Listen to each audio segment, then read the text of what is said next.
এজন্য রাত গভীরে এই নীরব সময়ে ইনসাফের সাথে ভাবেন কি করছেন।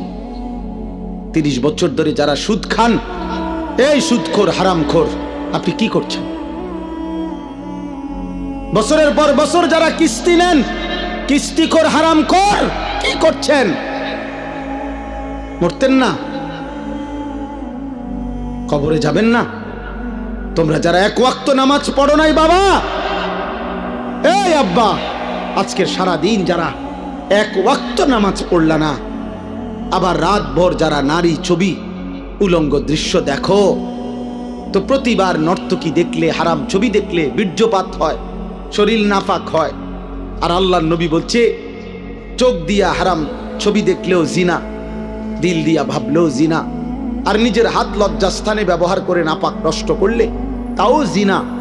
আর আল্লাহর নবী বলছে